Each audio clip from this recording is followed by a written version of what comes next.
خیلی وقتی درباره ماورا صحبت می‌کنیم، ذهنمون میره سمت فیلم‌های هالیوودی یا افسانه‌های خیالی. اما در تاریخ ایران نام‌هایی ثبت شده که در اسناد رسمی، سفرنامه‌های خارجی و حتی گزارش‌های مطبوعات دوره قاجار و پهلوی هم اومده. آدم‌هایی که بعضی مدعی بودند با نیروهای غیبی ارتباط دارند و بعضی‌ها شاهد کارهایی از اونها بودند که توضیح علمی نداشت. امروز شما رو با 5 انسان واقعی آشنا می‌کنم که سرگذشتشون هنوز هم معماست.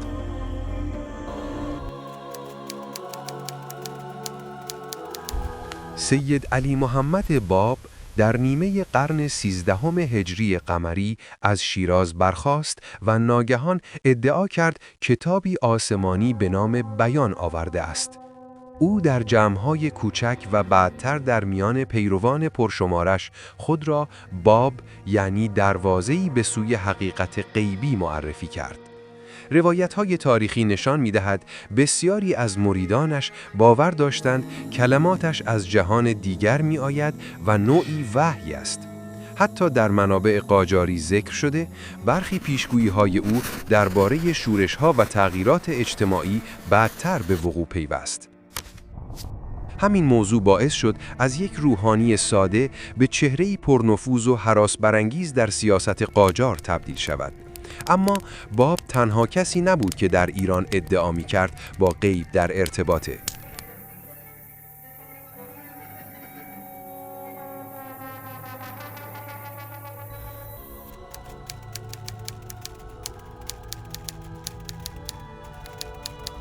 در محله‌های قدیمی تهران و ری نام زنی دهان به دهان می‌چرخید: بشریه. او زنی سالخورده با چهره‌ای پوشیده در چادر سیاه بود که ادعا می‌کرد با نیروهای پنهان ارتباط دارد. مردم برای حل مشکلات، نوشتن دعا و حتی پیشبینی آینده سراغش می‌رفتند. روایت‌ها می‌گویند بشریه در خانه‌ای قدیمی و تاریک می‌نشست، اتاقی پر از کاغذهای دعا، طلسم‌ها و اشیاء عجیبی مثل شمع‌های سیاه و بطری‌های پر از آب نمک. بعضی‌ها باور داشتند او می‌تواند با جن‌ها صحبت کند و حتی به دربار پهلوی اول هم توصیه‌هایی کرده بود. اما همانطور که در مورد دیگر مدعیان ماورایی دیدیم، بشریه هم چهره‌ای دوگانه داشت. برای عده‌ای او زنی خردمند و پناهگاه در سختی‌ها بود، اما برای دیگران یک ساحره خطرناک که با ترس و خرافه زندگی مردم را می‌چرخاند. در پایان این بخش سوال مهمی باقی می‌ماند: آیا بشریه واقعاً به نیروهای ماورایی دسترسی داشت یا فقط زنی هوشمند بود که از ترس‌ها و باورهای مردم زمانش بهره می‌برد؟ برای فهمیدن بهتر باید به سراغ شخصیت بعدی برویم.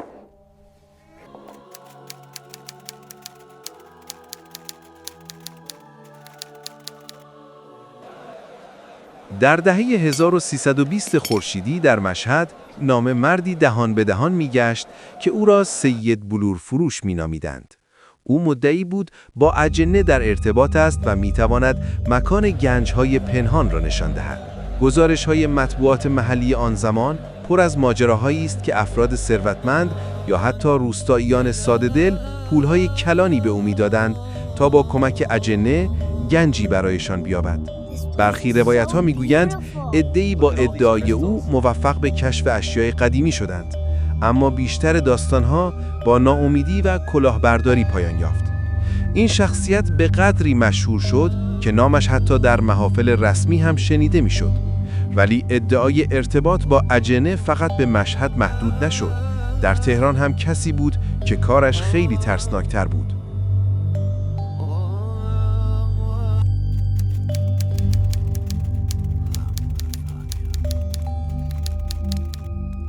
در تهران دوره رضاشاه، حاجی بابا شهرتی هراس‌انگیز داشت. او جنگیر و دعانویسی بود که به خانه‌ها می‌رفت و ادعا می‌کرد می‌تواند طلسم‌ها را باز کند یا ارواح سرگردان را احضار کند. روزنامه‌های قدیمی به پرونده‌های اشاره می‌کنند که در آن خانواده‌هایی علیه او شکایت کرده بودند، زیرا نه تنها مشکلشان حل نشده بود، بلکه گرفتار خسارت مالی یا روحی هم شدند.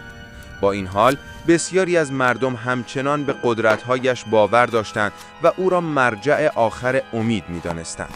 حتی بعضی مأموران دولتی هم گاهی پنهانی سراغ او می‌رفتند. اما بعضی مدعیان به جای اجنه و طلسم سراغ پیشگویی آینده شاهان رفتند و عجیب این که بعضی پیشگویی‌ها درست از آب در اومد.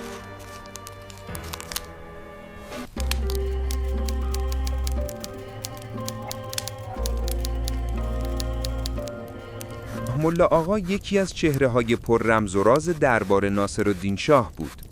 او متخصص علم جفر معرفی میشد، دانشی که با محاسبه حروف و اعداد سرنوشت آینده افراد را پیش بینی میکرد. روایت‌ها میگویند شاه و وزیرانش بارها برای دانستن نتیجه تصمیم‌های سیاسی و حتی سفرهای خارجی به او مراجعه میکردند. برخی مورخان معتقدند او حتی ترور ناصرالدین شاه را پیش بینی کرده بود، هرچند کسی به هشدارش توجه نکرد. حضور چنین فردی در قلب حکومت قاجار نشان می‌دهد تا چه حد باور به ماورا در بالاترین سطوح قدرت جدی گرفته میشد. در این ویدئو با افرادی آشنا شدیم که ادعا داشتند با نیروهای ماورایی در ارتباطند. اما در ویدئوهای بعد میریم سراغ کسانی که داستانشون از این هم عجیب‌تره.